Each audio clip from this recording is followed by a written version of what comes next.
68세 할머니에게 7살 손녀는 세상의 전부였습니다. 하윤아, 하윤아, 할머니야. 68세 노인이 7살 아이를 제대로 봤겠소. 온 나라가 할머니를 매장할 때 5일 만에 발견된 진실은 백구야, 고마워. 추웠는데 따뜻했어. 물 한 방울 마시지 않고 아이를 지킨 진돗개는 이미 숨을 거둔 후였습니다. 저도 5년 전 제 손녀를 잃었습니다. 제 잘못으로. 과연 이 할아버지와 할머니는 어떻게 구원받게 될까요? 지금부터 그 기적 같은 이야기를 들려드리겠습니다. 동해안 끝자락에 자리한 작은 어촌 마을 황포리. 12월 찬바람이 매서운 어느 저녁, 보통이라면 마을 전체가 고요한 잠에 들 시간이었어요. 하지만 이날만큼은 달랐습니다. 마을 어귀부터 바닷가까지 곳곳에서 사람들의 다급한 목소리가 울려 퍼지고 있었거든요. 하윤아, 하윤아, 할머니야. 목이 쉴 때까지 외치는 절규 섞인 목소리의 주인은 박영자 할머니였어요. 68세의 그녀는 평소 온화하고 말수가 적은 분이었지만 이날만큼은 완전히 달랐습니다. 낡은 점퍼 위에 급하게 걸친 목도리가 바람에 흩날리며 손에 든 손전등을 이리저리 흔들며 마을 구석구석을 뒤지고 계셨거든요. 영자 할머니는 2년 전 교통사고로 외아들을 잃고 7살 손녀 하윤이를 홀로 키우고 있었어요. 남편마저 일찍 세상을 뜬 터라 이 세상에 단 둘뿐인 가족이었죠. 하윤이는 할머니에게 있어 세상 그 무엇보다 소중한 존재였어요. 하윤이가 오후 2시부터 안 보여요. 벌써 5시간이 넘었어요. 할머니의 목소리에는 견딜 수 없는 불안감이 배어 있었어요. 오늘 오후 2시경까지만 해도 하윤이는 집 마당에서 백구와 함께 신나게 놀고 있었거든요. 할머니가 잠깐 안방에서 빨래를 개고 있는 사이 갑자기 아이의 목소리가 들리지 않기 시작한 거였어요. 처음엔 마을 어디선가 친구들과 놀고 있겠거니 생각했어요. 황포리는 워낙 작은 마을이라 아이들이 어느 집에 놀러 가도 금세 소식이 들리거든요. 하지만 1시간, 2시간이 지나도 하윤이 소식이 없자 가슴이 쿵쿵 뛰기 시작했어요.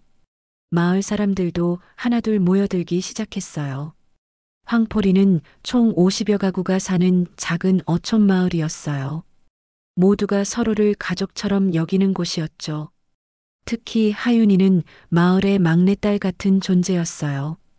아버지를 잃고 상심한 할머니와 손녀를 위해 마을 사람들이 모두 나서서 돌봐주고 있었거든요. 영자 씨, 진정하세요. 우리가 다 같이 찾고 있잖아요. 마을 이장인 김철수 씨가 다가와 할머니의 떨리는 어깨를 토닥여줬어요. 60대 중반의 김 이장은 평생 이 마을에서 살아온 터라 영자 할머니의 마음을 누구보다 잘 알고 있었어요. 하윤이 그 녀석 어디서 뭘 하고 있을까요? 이 추운 날씨에. 할머니의 목소리가 바들바들 떨렸어요. 겨울 해가 서서히 지고 있었고 기온은 영하로 떨어지고 있었거든요. 7살 어린아이가 이런 추위에 밖에서 밤을 보낸다는 생각만으로도 가슴이 미어질 것 같았어요. 경찰서에는 신고했어요? 마을 부녀회장인 정순희 씨가 물었어요. 네, 벌써 했어요. 곧 오신다고 하네요. 영자 할머니는 답하면서도 계속 주변을 두리번거렸어요. 그런데 이상했어요. 평소라면 이런 상황에서 가장 먼저 나서야 할 녀석이 보이지 않았거든요. 백구는 어디 있어요? 그제서야 마을 사람들도 고개를 갸웃거렸어요. 백구는 하윤이가 태어날 때부터 그 아이 곁을 지켜온 진돗개였거든요. 하윤이가 걸음마를 배울 때도, 처음 말을 배울 때도, 아버지를 잃고 울 때도 늘 그 아이 곁에 있었어요. 마치 진짜 형제처럼 말이에요. 평소 하윤이가 조금만 늦어도 백구는 집 앞에서 안절부절 못하며 기다렸어요. 심지어 하윤이가 감기라도 걸리면 며칠 동안 침대 곁을 떠나지 않을 정도였죠. 그런 백구가 하윤이가 사라진 지 5시간이나 지났는데도 보이지 않는다는 게 이상했어요. 백구, 백구야. 영자 할머니가 걔를 부르기 시작했어요. 평소라면 할머니가 한 번만 불러도 꼬리를 흔들며 달려왔을 텐데 어디서도 대답이 없었어요. 이상하네. 백구가 하윤이보다 먼저 사라질 리는 없는데. 김이장이 중얼거렸어요. 그때 마을 끝자락에서 수색하던 박민수 씨가 뛰어왔어요. 영자 씨, 백구 발자국 찾았어요. 모든 사람들이 그쪽으로 몰려갔어요. 정말로 바닷가로 향하는 비탈길에 개 발자국이 선명하게 찍혀 있었어요. 하지만 이상한 점이 있었어요. 발자국이 마을에서 멀어지는 방향으로만 찍혀 있었거든요. 백구가 혼자 어디 간 거지? 하윤이를 찾으러 간 건 아닐까? 사람들이 웅성거렸어요. 하지만 영자 할머니의 얼굴은 더욱 창백해졌어요. 불길한 예감이 들었거든요. 혹시 하윤이에게 무슨 일이 생긴 걸 백구가 알고 쫓아간 건 아닐까? 모두 백구 발자국을 따라가 봅시다. 김이장의 지시에 따라 마을 사람들이 줄지어 움직이기 시작했어요. 20여 명의 손전등 불빛들이 어둠 속에서 길게 이어져 나갔어요. 찬바람이 뺨을 때렸지만 아무도 추위를 느낄 겨를이 없었어요. 하지만 바닷가 모래사장에 도착하자 발자국은 갑자기 사라져버렸어요. 파도가 밀려왔다 나가면서 모든 흔적을 지워버린 거였어요. 어디로 간 거지? 혹시 바다 쪽으로?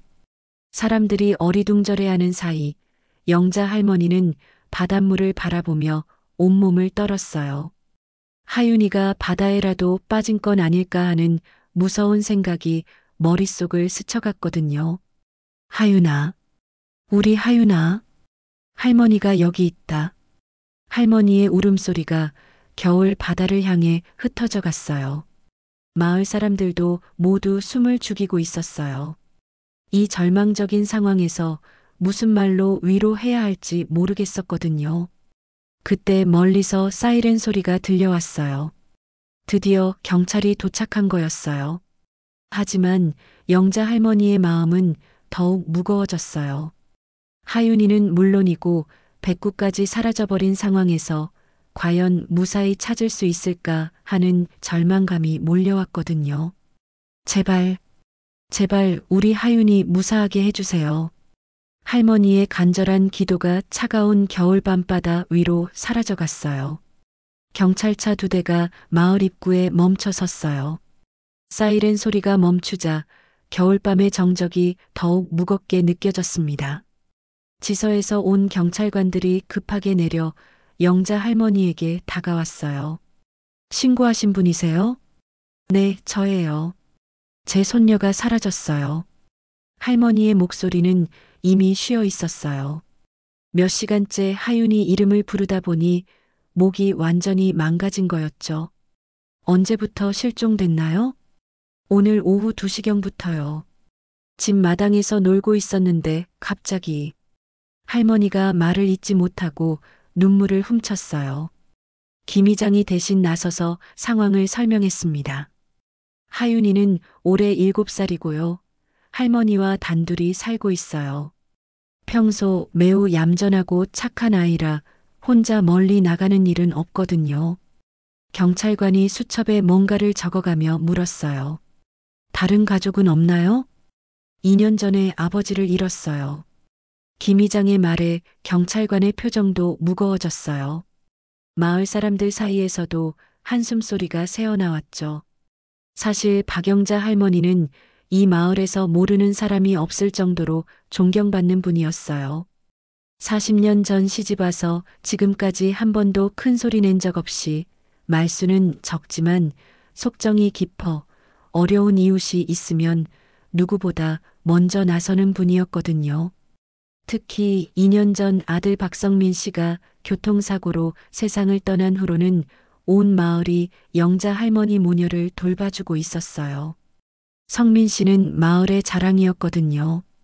서울에서 직장 생활을 하다가 고향으로 돌아와 마을 청년회장을 맡으며 마을 발전을 위해 앞장서던 분이었어요.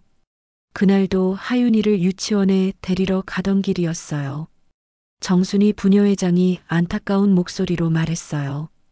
비가 오던 날이었는데 미끄러운 도로에서 더 이상 말할 수 없어 모두가 입을 다물었어요. 그날 이후 영자 할머니는 하윤이만 바라보며 살아왔거든요. 할머니, 진정하시고 하윤이에 대해 더 자세히 말씀해 주세요. 경찰관이 부드럽게 말했어요. 영자 할머니는 잠시 눈을 감았다가 천천히 입을 열었습니다. 우리 하윤이는 정말 착해요. 아빠를 잃고도 할머니 걱정할까봐 울지도 않고 오히려 할머니를 위로해주는 아이거든요. 할머니의 목소리에 애정이 가득했어요. 매일 아침 일어나면 할머니, 안녕히 주무셨어요? 라고 인사하고 밤에 잠들기 전엔 꼭 할머니 사랑해요라고 말해주는 아이예요. 마을 사람들도 고개를 끄덕였어요. 하윤이는 정말 천사 같은 아이였거든요. 하윤이가 특별히 좋아하는 장소가 있나요? 마을 뒷산에 있는 작은 정자를 좋아해요. 아빠와 자주 갔던 곳이거든요. 그리고 해변가 바위 틈에서 조개 껍데기 줍는 것도 좋아하고요. 경찰관이 메모를 하는 사이 마을 사람들은 서로 눈빛을 주고받았어요. 이미 그 모든 곳을 다 찾아봤거든요. 그런데 백구는 왜 함께 없어진 건가요? 경찰관이 의아해했어요. 김 의장이 설명했습니다. 백구는 하윤이가 태어났을 때부터 함께 자란 진돗개예요. 하윤이 그림자라고 보시면 돼요. 정말 그랬어요. 백구는 하윤이가 세상에 나온 그날부터 그 아이 곁을 지켜왔거든요. 하윤이가 신생아실에서 처음 집으로 온 날, 백구는 마치 무언가를 알아챈 듯 조심스럽게 아기 곁으로 다가왔어요. 그리고 그날부터 하윤이의 모든 순간을 함께했죠. 하윤이가 기어다니기 시작할 때는 백구가 앞에서 천천히 걸어주며 속도를 맞춰줬어요. 하윤이가 걸음마를 배울 때는 옆에서 같이 천천히 걸으며 넘어지면 혀로 얼굴을 핥아주었죠. 아빠가 돌아가신 후에도 백구가 하윤이를 많이 위로해줬어요. 영자 할머니가 눈물을 닦으며 말했어요. 하윤이가 밤에 아빠 생각나서 울면 백구가 침대 옆에 앉아서 하윤이 손을 핥아주곤 했어요. 그러면 하윤이가 백구야, 너도 아빠 보고 싶구나라고 말하면서 백구를 꼭 안고 잠들곤 했죠. 마을 사람들의 눈시울이 붉어졌어요. 모두가 그 모습을 지켜봐왔거든요.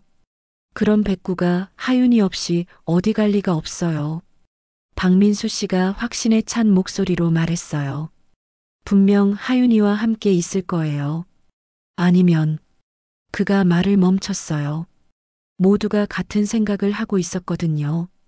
혹시 하윤이에게 무슨 일이 생겨서 백구가 도움을 청하러 간 건 아닐까? 백구 발자국을 따라 수색해 봤나요? 경찰관이 물었어요. 네, 바닷가까지 따라갔는데 거기서 끊어졌어요. 김 의장이 답했어요. 그럼 바다 쪽으로 수색을 확대해야겠네요. 해상경찰에도 연락해 보겠습니다. 경찰관의 말에 할머니의 얼굴이 더욱 창백해졌어요. 바다라는 말만 들어도 가슴이 덜컥 내려앉았거든요. 우리 하윤이는 수영을 못해요. 물을 무서워해서 해변가에 가도 모래사장에서만 놀았어요. 할머니의 목소리가 바들바들 떨렸어요. 진정하세요. 아직 확실한 건 아니니까요. 경찰관이 위로했지만 상황은 점점 심각해지고 있었어요. 하윤이가 사라진 지 벌써 6시간이 넘었거든요. 이 추운 겨울밤에 7살 아이가 밖에서 버틸 수 있을까? 백구라도 함께 있다면. 정순이 씨가 중얼거렸어요. 모두가 그 작은 희망에 매달리고 있었어요. 적어도 백구가 하윤이를 지켜주고 있을 거라는 믿음 말이에요. 내일 새벽부터 대규모 수색을 시작하겠습니다. 지금은 너무 어두워서 위험해요. 경찰관의 말에 마을 사람들은 아쉬워했지만 어쩔 수 없었어요. 우리라도 계속 찾아봅시다. 김 이장이 말했지만 영자 할머니는 이미 기력이 다 빠진 상태였어요. 하윤이와 백구가 어디서 무얼 하고 있을지, 추위에 떨고 있는 건 아닌지 생각만 해도 견딜 수가 없었거든요. 긴 밤이 시작되고 있었어요. 새벽 5시. 아직 해가 뜨지 않은 어둠 속에서 마을이 다시 술렁이기 시작했어요. 약속한 대로 경찰과 소방서 구조대, 그리고 마을 사람들이 모여 대규모 수색에 나서는 거였어요. 모든 분들 고생 많으십니다. 경찰서 수사과장이 확성기를 들고 말했어요. 오늘 수색 범위는 마을 반경 5km까지 확대합니다. 산, 바다, 폐가 모든 곳을 샅샅이 뒤져보겠습니다. 마을 사람들이 3-3-5조를 나누어 흩어져 갔어요. 영자 할머니도 따라 나서려 했지만 정순이 부녀회장이 말렸어요. 영자 씨, 밤새 한숨도 못 주무셨잖아요. 집에서 기다리세요. 아니에요. 내가 직접 찾아야 해요. 할머니의 목소리는 쉬어서 거의 들리지 않았어요. 하지만 의지만큼은 확고했죠. 결국 할머니도 수색대에 합류했어요. 하지만 몸이 워낙 지쳐 있다 보니 자꾸 비틀거렸어요. 하윤아. 할머니는 온 힘을 다해 손녀를 불렀어요. 목소리가 나오지 않아 속삭이듯 부르는 소리였지만 그 간절한 만큼은 누구보다 컸거든요. 오전 내내 수색이 계속됐어요. 뒷산 구석구석, 폐가 한 채 한 채, 바닷가 바위 틈 하나하나까지 모든 곳을 뒤졌어요. 하지만 하윤이의 흔적은 어디에서도 찾을 수 없었어요. 백구 발자국이라도 더 찾으면 좋을 텐데. 박민수 씨가 한숨을 쉬었어요. 어제 발견했던 발자국 외에는 더 이상 단서가 없었거든요. 점심시간이 되자 사람들이 하나둘 마을회관으로 모여들었어요. 부녀회에서 준비한 김밥과 따뜻한 국물이 기다리고 있었어요. 다들 고생 많으세요. 김 이장이 인사했지만 분위기는 무거웠어요. 반나절 동안 수색했지만 아무런 성과가 없었거든요. 이상하네. 이렇게 작은 마을에서 아이 하나가 감쪽같이 사라질 수가 있나? 누군가가 중얼거렸어요. 그 순간 미묘한 공기가 흘렀어요. 그러게 말이야. 아무리 생각해도 이상해. 7살 아이가 혼자 어디까지 갈 수 있겠어? 사람들이 수군거리기 시작했어요. 영자 할머니는 구석에서 국물 한 숟가락도 넘기지 못하고 있었어요. 할머니께서 평소에 하윤이를 어떻게 돌보셨는지 어디선가 들려온 속삭임에 할머니의 어깨가 움츠러들었어요. 68세 노인이 7살 아이를 키우는 게 쉬운 일이 아니지. 요즘 아이들은 예전과 달라. 한눈 판 사이에 어디로 튈지 모르는데. 목소리들이 점점 커지고 있었어요. 직접적으로 비난하는 건 아니었지만 그 속에 담긴 의미는 분명했어요.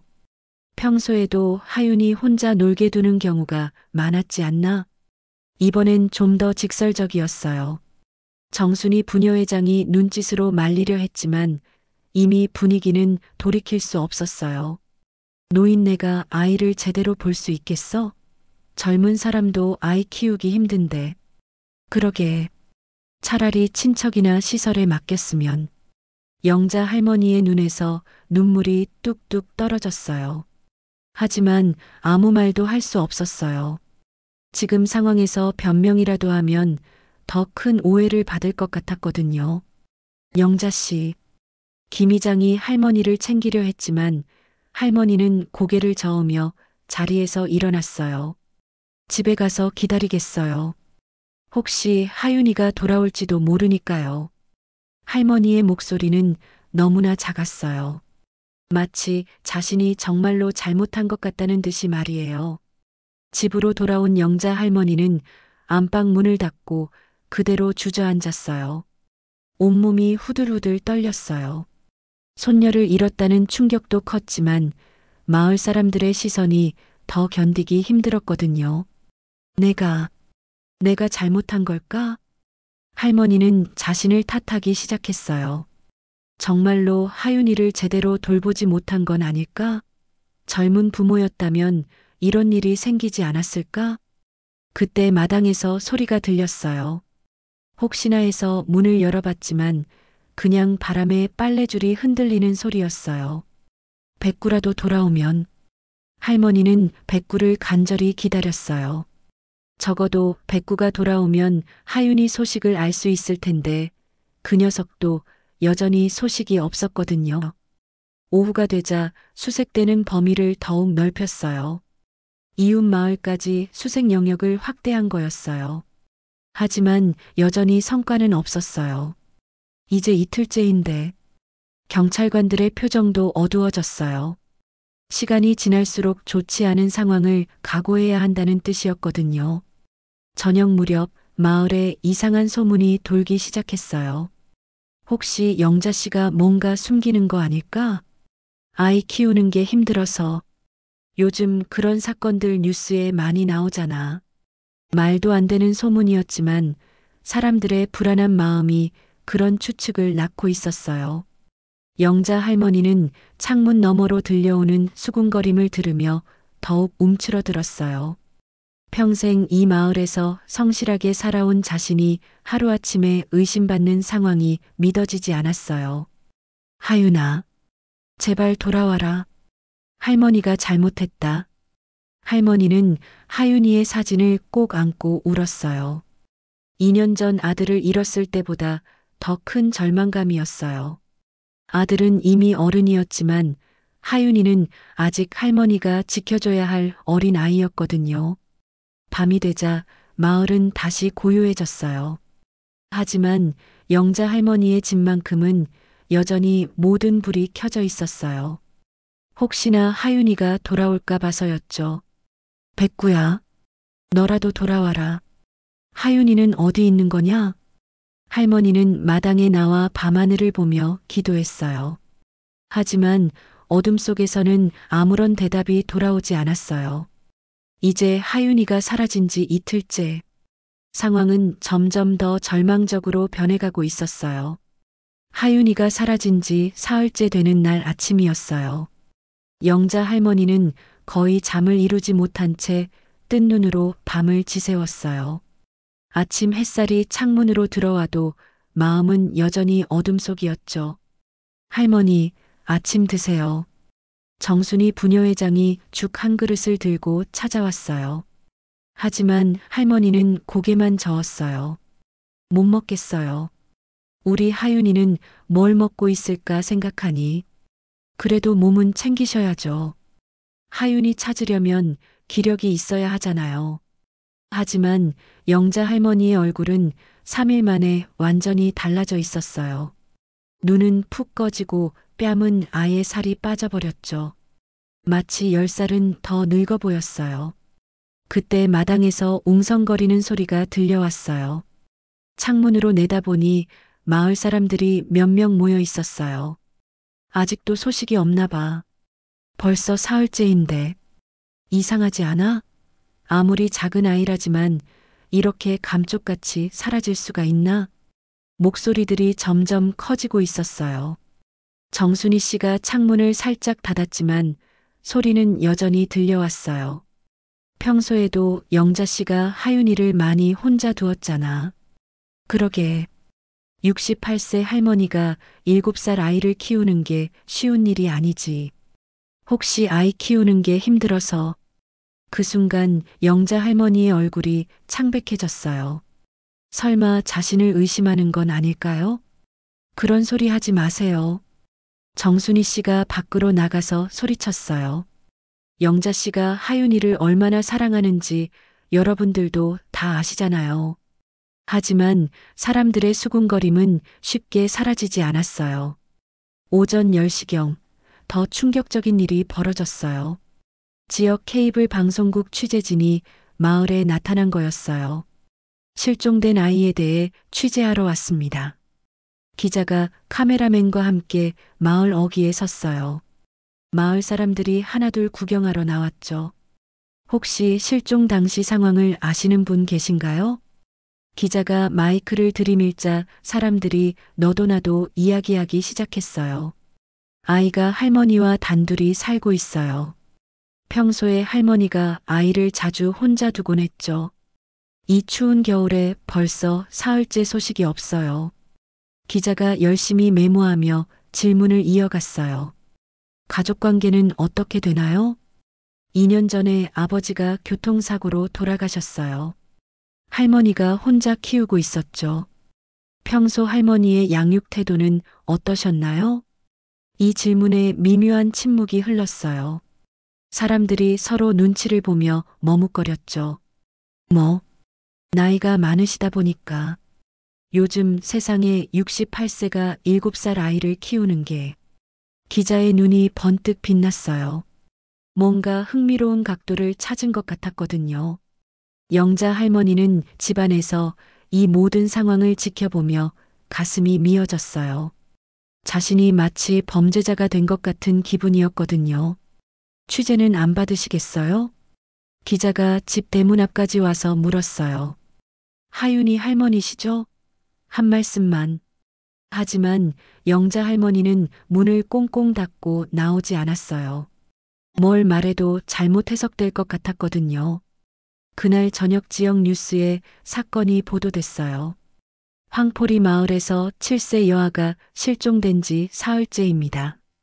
아이는 68세 할머니와 단둘이 살고 있었으며 평소 관리 감독에 허점이 있었던 것으로 보입니다. 뉴스 앵커의 멘트에 영자 할머니는 무너져 버렸어요. 관리 감독의 허점이라니. 할머니는 텔레비전을 끄고 바닥에 주저앉았어요. 평생 정성스럽게 키워온 손녀인데 이렇게 매도당하다니요. 더 큰 문제는 그 다음이었어요. 뉴스가 나간 후 인터넷과 SNS에서 사건이 급속히 퍼지기 시작한 거였어요. 68세 할머니가 7살 손녀 실종. 또 다른 아동 방임 사건인가. 고령 양육자의 한계 드러나. 자극적인 제목들이 온라인을 뒤덮었어요. 댓글들은 더욱 가혹했죠. 요즘 세상에 68세가 7살을 키운다고? 아이가 불쌍하다. 진작시설에 맡겼어야지. 할머니가 뭔가 숨기는 것 같은데. 심지어 영자 할머니의 사진까지 온라인에 돌아다니기 시작했어요. 누군가 몰래 찍어서 올린 거였죠. 마을도 완전히 들썩였어요. 전국에서 기자들이 몰려오기 시작했거든요. 황포리가 이렇게 유명해질 줄이야. 김 이장이 한숨을 쉬었어요. 마을 입구부터 취재진들이 진을 치고 있었어요. 마을 이미지가 완전히 망가졌네. 관광객들도 끊어질 거야. 마을 사람들의 불만이 쌓여가기 시작했어요. 그리고 그 불만의 화살은 자연스럽게 영자 할머니를 향했어요. 영자 씨 때문에 우리 마을이 이 꼴이 됐어. 처음부터 뭔가 이상했다니까. 아이 하나 제대로 못 봐서 온 나라가 시끄러워졌잖아. 영자 할머니는 이제 집 밖으로 나갈 수도 없게 됐어요. 어디를 가든 사람들의 시선과 수군거림이 따라왔거든요. 할머니, 식료품 좀 사다 드릴까요? 정순이 씨가 걱정스럽게 물었어요. 고마워요. 하지만 괜찮아요. 할머니는 고개를 저었어요. 이미 체념한 표정이었죠. 우리 하윤이만 무사히 돌아오면 돼요. 하지만 마음속으로는 절망하고 있었어요. 이 모든 상황이 자신 때문인 것 같아서 견딜 수가 없었거든요. 그날 밤 또 다른 충격적인 소식이 들려왔어요. 인터넷에서 영자 할머니의 개인정보가 유출되기 시작한 거였어요. 황포리 박영자 68세 신상 털어보니 주소, 전화번호, 심지어 집 사진까지 온라인에 올라왔어요. 악성 댓글들도 걷잡을 수 없이 퍼져나갔죠. 전화가 계속 와요. 영자 할머니가 떨리는 목소리로 말했어요. 모르는 사람들이 욕하고 협박하고 결국 할머니는 전화선을 뽑아버렸어요. 더 이상 견딜 수가 없었거든요. 하윤이가 사라진 지 나흘째 밤. 영자 할머니는 완전히 고립됐어요. 마을 사람들의 시선, 언론의 비난, 온라인의 악플까지 모든 것이 할머니를 짓누르고 있었어요. 내가 정말 잘못한 걸까? 할머니는 하윤이 사진을 보며 자책했어요. 하지만 정작 중요한 건 하윤이를 찾는 일이었는데 모든 관심이 엉뚱한 곳으로 쏠려 있었어요. 그 순간 바람소리와 함께 뭔가 울리는 소리가 들렸어요. 혹시나 해서 창문을 열어봤지만 역시 아무것도 보이지 않았어요. 백구라도 돌아와라. 할머니의 간절한 부름이 어둠 속으로 사라져갔어요. 하윤이가 사라진 지 나흘째 아침. 영자 할머니는 창가에 앉아 멍하니 밖을 바라보고 있었어요. 어젯밤 또다시 익명의 전화들이 계속 걸려와 한숨도 잠들 수 없었거든요. 아이 죽인 할머니 아니냐? 양심도 없이 아직도 버티고 있나? 전화선을 뽑았는데도 누군가 창문에 돌을 던지기까지 했어요. 영자 할머니는 이제 정말 견딜 수 없었어요. 그때 대문 밖에서 조용한 발걸음 소리가 들렸어요. 또 기자인가 싶어 몸을 숨겼는데 이상하게도 문을 두드리거나 큰 소리를 내지 않았어요. 영자 씨? 낮고 차분한 남자 목소리였어요. 어디서 들어본 듯한 음성이었죠. 조심스럽게 창문 틈으로 내다보니 60대 중반 정도로 보이는 남자가 서 있었어요. 키가 크고 마른 체형에 회색 머리카락을 단정하게 빗어넘긴 모습이었죠. 옷차림도 깔끔했지만 어딘지 쓸쓸해 보였어요. 누구세요? 영자 할머니가 떨리는 목소리로 물었어요. 최만우입니다. 마을 외곽에 사는. 그 사람이었어요. 영자 할머니도 이름은 알고 있었죠. 마을에서 가장 외진 곳에 혼자 사는 남자였어요. 5년 전쯤 이 마을에 왔는데 그 후로 마을 사람들과 거의 교류하지 않고 살았거든요. 무슨 일이세요? 할머니가 문을 조금 열고 물었어요.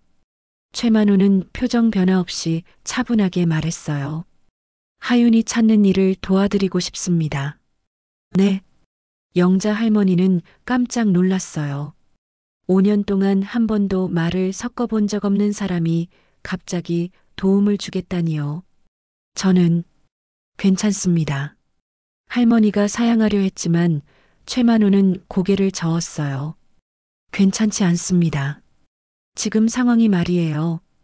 그의 목소리에는 묘한 확신이 있었어요.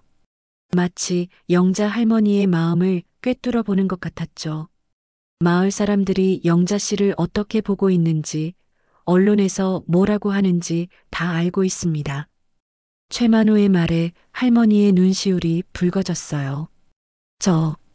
저는 정말 하윤이를 알고 있습니다. 최만호가 단호하게 말했어요. 영자 씨가 하윤이를 얼마나 사랑하는지 모르는 사람은 없어요. 제가 5년 동안 지켜봤거든요. 지켜봤다고요? 매일 아침 하윤이 손잡고 유치원 데려다주는 모습, 비 오는 날 우산 들고 마중 나가는 모습, 하윤이가 열날 때 밤새 간병하는 모습, 다 봤습니다. 영자 할머니는 놀랐어요. 최만호가 자신들을 그렇게 세심하게 관찰하고 있었다니요. 그런데 왜 지금까지 사람들과 어울리는 걸 좋아하지 않아서요. 하지만 지금은 다릅니다. 최만호가 한 발 더 다가왔어요. 그의 눈에서 진심이 느껴졌어요. 하윤이를 찾아야 합니다. 그리고 영자 씨가 혼자서는 힘들어요. 하지만 저 같은 사람을 도와주시면 선생님도 상관없습니다. 최만호의 대답은 간결했어요. 하지만 그 속에 담긴 의지는 확고했죠.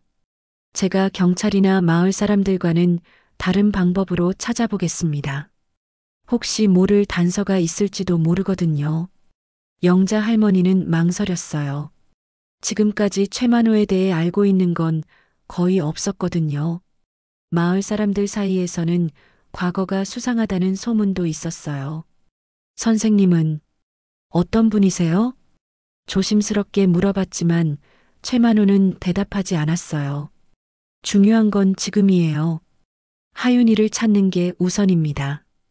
그가 회피하는 모습에 할머니는 약간의 의구심을 품었어요. 하지만 지금 상황에서 도움을 주겠다는 사람을 마다할 수는 없었어요. 그럼 부탁드릴게요.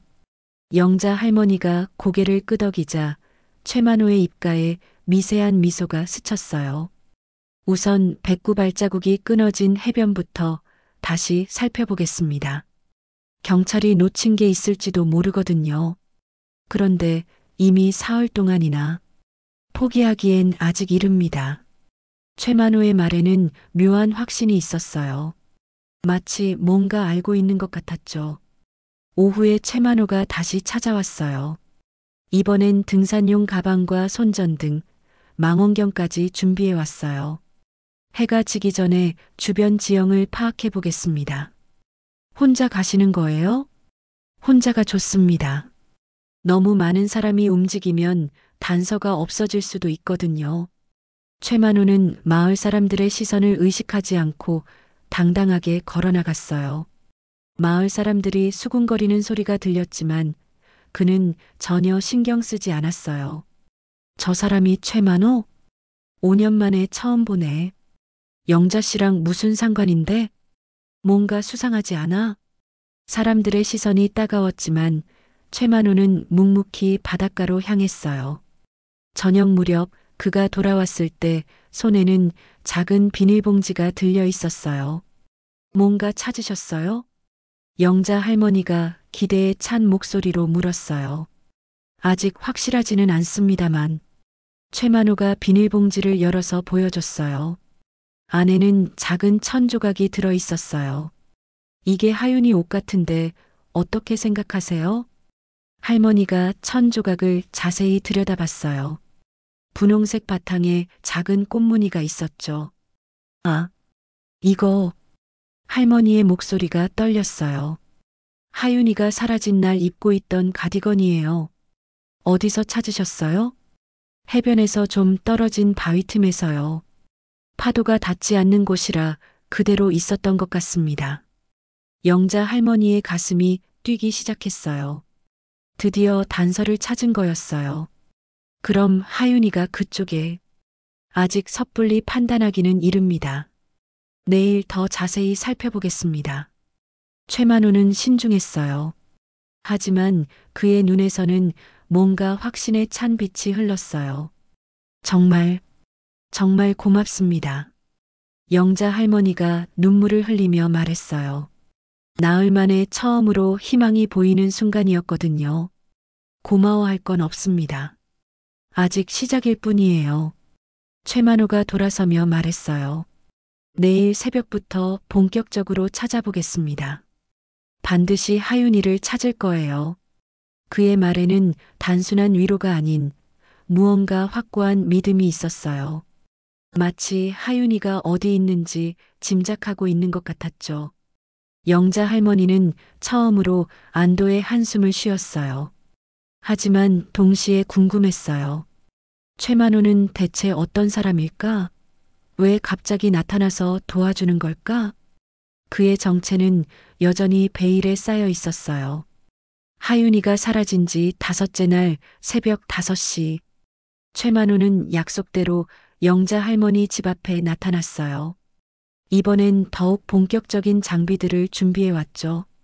로프, 랜턴, 구급약품까지 말이에요. 오늘은 좀 더 위험한 곳까지 가볼 겁니다. 최만호의 표정이 평소보다 진지했어요. 어제 천조각을 찾은 곳에서 더 들어가면 절벽 아래쪽에 동굴들이 있어요. 파도가 높을 때는 접근하기 어려운 곳이죠. 혹시 하윤이가 그곳에? 영자 할머니의 목소리가 떨렸어요. 절벽이라는 말만 들어도 가슴이 덜컥 내려앉았거든요. 가능성이 있습니다. 백구가 그쪽으로 간 이유가 있을 거예요. 최만호는 확신에 찬 목소리로 말했어요. 마치 뭔가 확신하는 듯 했죠. 저도 같이 가겠어요. 너무 위험합니다. 혼자 가는 게 안 돼요. 우리 하윤이인데 제가 가야죠. 영자 할머니의 의지는 확고했어요. 최만호도 더 이상 말리지 않았어요. 두 사람은 마을 사람들의 시선을 받으며 해변으로 향했어요. 벌써부터 몇몇 기자들이 따라오기 시작했죠. 저들이 뭔가 알고 있는 건가? 혹시 단서라도 찾은 건 아닐까? 하지만 최만호는 기자들을 완전히 무시하고 걸음을 재촉했어요. 해변에 도착하자 최만호는 어제와는 다른 방향으로 향했어요. 파도가 거센 바위 절벽 쪽이었죠. 여기가 일반인들은 잘 오지 않는 곳이에요. 정말 그랬어요. 바위가 험하고 미끄러워서 위험해 보였거든요. 조심하세요. 최만호가 할머니의 손을 잡고 천천히 바위 사이를 내려갔어요. 파도 소리가 점점 커지고 있었어요. 저기 보이시죠? 최만호가 가리킨 곳에는 절벽 아래 작은 동굴 입구가 보였어요. 만조 때는 물에 잠기지만 지금은 들어갈 수 있을 것 같네요. 두 사람은 조심스럽게 동굴 쪽으로 내려갔어요. 영자 할머니의 심장이 쿵쾅쿵쾅 뛰었어요. 동굴 입구에 다가가자 뭔가 이상한 냄새가 났어요. 바다 냄새와는 다른 뭔가 생물의 냄새였죠. 혹시 최만호가 랜턴을 켜고 동굴 안을 비춰봤어요. 그 순간이었어요. 아! 영자 할머니가 비명을 질렀어요. 동굴 안구석진 곳에서 놀라운 광경이 펼쳐지고 있었거든요. 백구가 있었어요. 그리고 그 품에는 하윤아. 하윤이가 백구의 따뜻한 품에 안겨 평화롭게 잠들어 있었어요. 마치 집에서 낮잠을 자듯이 말이에요. 작은 손으로는 백구의 털을 꼭 쥐고 있었죠. 백구는 자신의 몸을 둥글게 말아서 하윤이를 완전히 감싸고 있었어요. 찬바람이 들어오지 못하도록, 추위가 닿지 않도록 말이에요. 백구야, 하윤아. 영자 할머니가 동굴 안으로 기어들어가며 울부짖었어요. 하지만 뭔가 이상했어요. 백구가 꼼짝하지 않았거든요. 백구야? 할머니가 백구를 불렀지만 백구는 고개를 들지 못했어요. 눈은 떠져 있었지만 초점이 없었어요. 물을 못 마셨나 봐요. 최만호가 백구의 상태를 살펴보며 말했어요. 5일 동안 물 한 방울 안 마시고 하윤이만 지켜온 것 같습니다. 백구의 혀는 바짝 말라 있었고 몸도 심하게 야위어 있었어요. 하지만 여전히 하윤이를 꼭 안고 있었죠. 하윤아, 할머니야. 영자 할머니가 손녀를 조심스럽게 흔들었어요. 하윤이가 눈을 떴어요. 처음엔 어리둥절했지만 곧 할머니를 알아봤어요. 할머니? 그래, 할머니야. 우리 하윤아.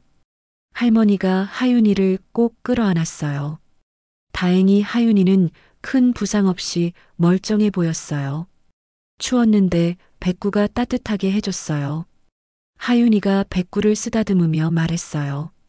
백구가 계속 나를 안아줬어요. 백구야, 고마웠다. 영자 할머니가 백구의 머리를 쓰다듬었어요.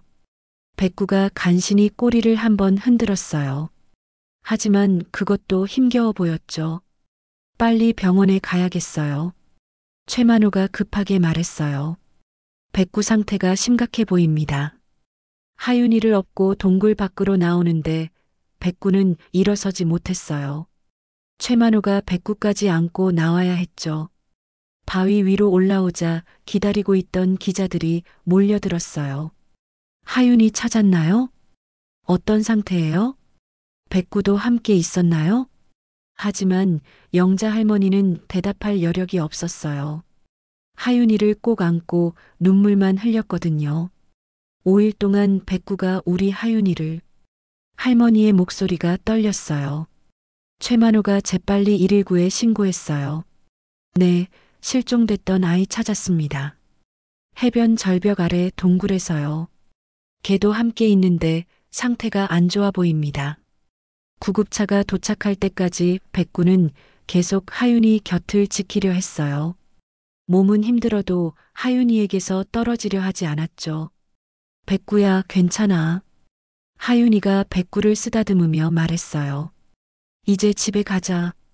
할머니도 있고 따뜻한 집에 가자.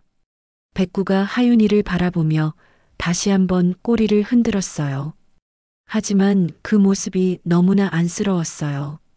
구급차에 하윤이와 백구를 태우고 병원으로 향할 때 영자 할머니는 마음이 복잡했어요. 하윤이를 찾은 기쁨과 백구에 대한 걱정이 동시에 밀려왔거든요. 그리고 무엇보다 고마웠어요. 백구가 목숨을 걸고 하윤이를 지켜준 것에 대해서 말이에요. 병원으로 향하는 구급차 안에서 새로운 희망과 불안이 교차하고 있었어요. 병원 응급실. 하윤이는 다행히 큰 이상이 없다는 진단을 받았어요. 탈수 증상이 약간 있었지만 백구가 5일 동안 정성스럽게 돌봐준 덕분에 건강 상태는 양호했죠. 체온도 정상이고 외상도 없네요. 정말 다행입니다. 의사가 안도의 표정으로 말했어요. 다만 백구는 수의사의 표정은 심각했어요. 백구는 중환자실에서 링거를 맞고 있었지만 상태가 좋지 않았거든요. 5일 동안 물을 전혀 마시지 않아서 심각한 탈수 상태예요. 게다가 추위와 굶주림까지. 영자 할머니의 얼굴이 창백해졌어요. 우리 백구가 정말 죽는 건 아니죠? 최선을 다해보겠습니다. 하지만 수의사도 확답을 주지 못했어요. 그때 하윤이가 할머니 품에서 조용히 말했어요. 할머니, 백구가 말했어요. 뭐라고? 백구가 나한테 걱정하지 마, 할머니가 곧 올 거야라고 했어요. 하윤이의 순진한 말에 영자 할머니의 눈물이 쏟아졌어요. 그때 최만호가 조심스럽게 다가왔어요. 백구를 보러 가볼까요? 중환자실 유리창 너머로 백구가 보였어요. 링거줄에 연결된 채 가쁜 숨을 쉬고 있었죠. 백구야. 하윤이가 유리창에 손을 댔어요. 백구가 고개를 돌려 하윤이를 바라봤어요. 그리고 힘없이 꼬리를 한번 흔들었죠. 백구야, 고마워. 추웠는데 따뜻했어. 하윤이의 작은 목소리가 떨렸어요. 백구는 마치 그 소리를 듣는 것처럼 눈을 깜빡였어요. 그 순간이었어요. 백구의 숨소리가 점점 약해지기 시작했어요. 수의사 선생님, 간호사가 급하게 불렀지만 이미 늦었어요. 백구는 마지막 순간까지 하윤이를 바라보며 조용히 눈을 감았어요. 백구야, 백구야. 하윤이가 울부짖었어요. 영자 할머니도 하윤이를 꼭 안고 함께 울었어요. 우리 백구가 우리 하윤이 살리려고. 할머니의 목소리가 흐느낌으로 끊어졌어요. 그때 최만호가 떨리는 목소리로 말했어요. 제가 말씀드릴 게 있습니다.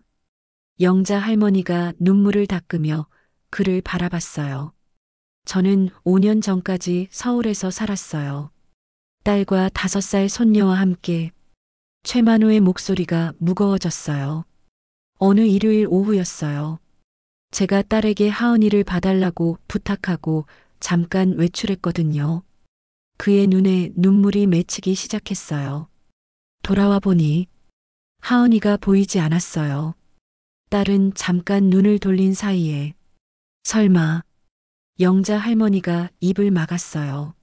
아파트 옥상에서 추락했어요.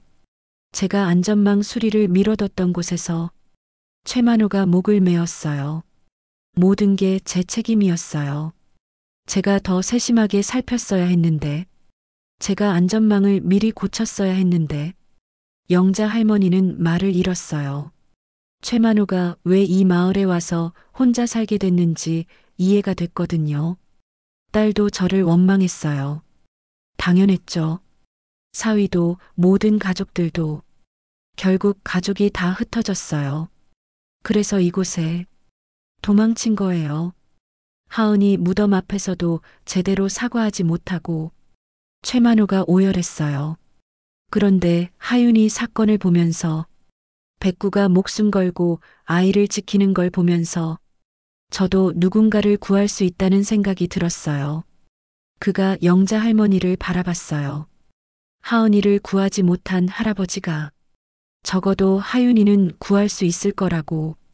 영자 할머니가 최만호의 손을 잡았어요. 선생님, 고맙습니다.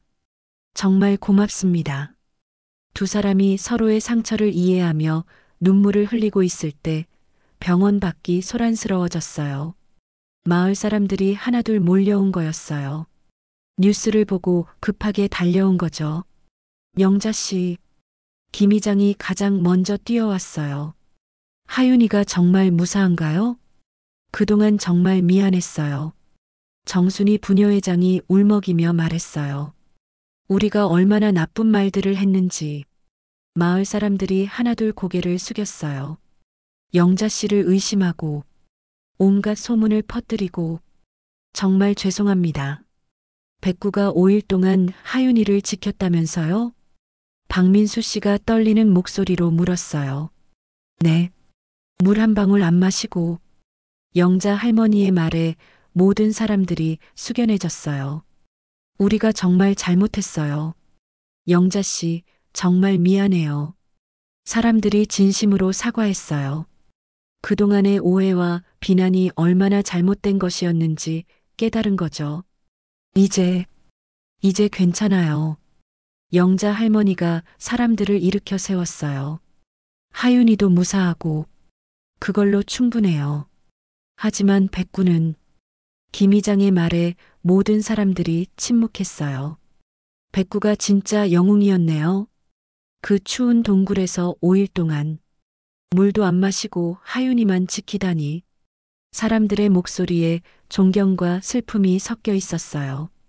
그때 하윤이가 할머니 품에서 말했어요. 백구가 천국에서도 나를 지켜줄 거예요. 그래, 우리 하윤아. 백구는 천사가 됐어. 영자 할머니가 손녀를 꼭 안으며 말했어요. 최만호도 조용히 다가와서 하윤이를 바라봤어요. 하윤아, 백구가 마지막에 뭐라고 했는지 알아? 뭐라고 했어요? 이제 안심이야. 할머니가 왔으니까라고 했을 거야. 하윤이가 고개를 끄덕였어요.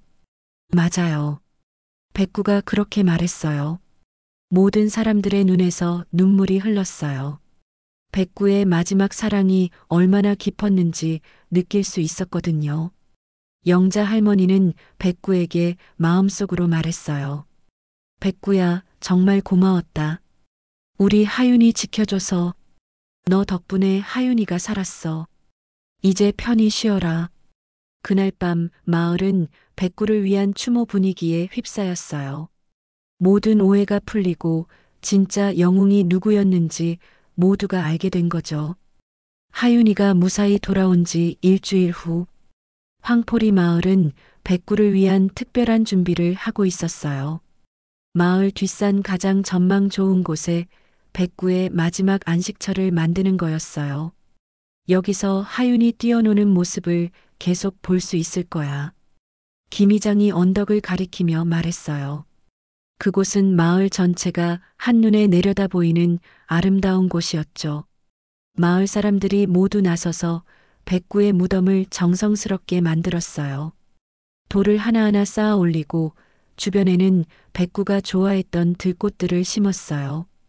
백구야, 이제 편히 쉬어라. 박민수 씨가 마지막 돌을 올리며 중얼거렸어요. 장례식 날 아침, 온 마을이 조용히 뒷산으로 향했어요. 아이들도 어른들도 모두 검은 옷을 입고 엄숙한 표정이었죠.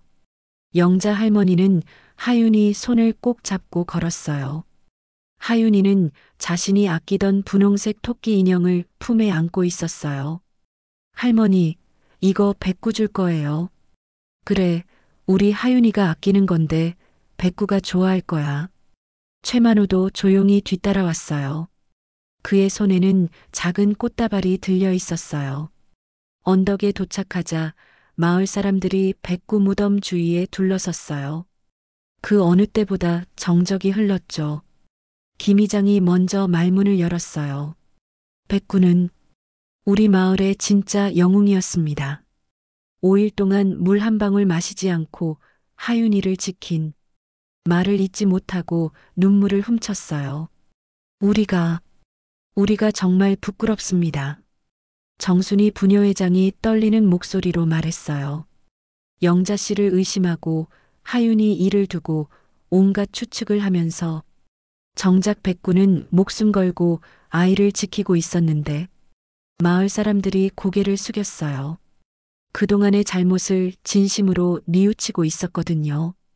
영자 할머니가 무덤 앞으로 나섰어요. 백구야. 할머니의 목소리가 떨렸어요. 할머니가 우리 하윤이를 제대로 못 지켜서 미안했다. 네가 대신 지켜줘서 정말 고마웠어. 하윤이도 무덤 앞에 쪼그려 앉았어요. 백구야, 고마워. 추웠는데 따뜻하게 해줘서, 무서웠는데 지켜줘서. 하윤이가 토끼 인형을 무덤 앞에 정성스럽게 놓았어요. 이거 백구 것이야. 하늘에서도 외롭지 않게 가지고 놀아. 그 순간 바람이 불어와 들꽃들이 살랑살랑 흔들렸어요. 마치 백구가 고맙다고 인사하는 것 같았죠. 최만호가 조용히 다가와 꽃다발을 놓았어요. 백구야, 고마웠다. 네 덕분에 나도 구원받았어. 그리고 마을 사람들을 바라봤어요. 저도 이 마을에서 다시 시작하고 싶습니다. 최만호의 말에 김 이장이 고개를 끄덕였어요. 당연하죠. 만호 씨도 이제 우리 마을 가족이에요. 앞으로 외롭지 마시고 우리와 함께해요. 정순이 씨도 따뜻하게 말했어요. 최만호의 눈에서 눈물이 흘렸어요. 5년 만에 처음 느끼는 따뜻함이었거든요. 하은이도 하늘에서 기뻐할 거예요. 할아버지가 하윤이를 구해줘서. 그가 중얼거리자 영자 할머니가 그의 어깨를 토닥여줬어요. 이제 우리 모두 가족이에요. 하은이도 백구도 하늘에서 우리를 지켜보고 있을 거예요. 장례식이 끝나고 마을로 내려오는 길, 하윤이가 뒤돌아보며 말했어요. 백구 보여요. 어디? 저기 언덕에서 꼬리 흔들고 있어요. 어른들은 아무것도 보이지 않았지만 모두들 미소를 지었어요. 하윤이에게는 백구가 보이는 것 같았거든요. 그날 저녁 마을회관에서 작은 모임이 있었어요. 백구를 추모하면서 동시에 하윤이의 무사 귀환을 축하하는 자리였죠. 이번 일로 우리가 많이 배웠어요. 김 이장이 말했어요. 서로를 의심하고 추측하기보다는 믿고 도와주는 게 진짜 이웃이라는 걸 말이에요. 맞아요. 영자 씨, 정말 죄송했어요. 마을 사람들이 다시 한번 진심으로 사과했어요. 이제 됐어요.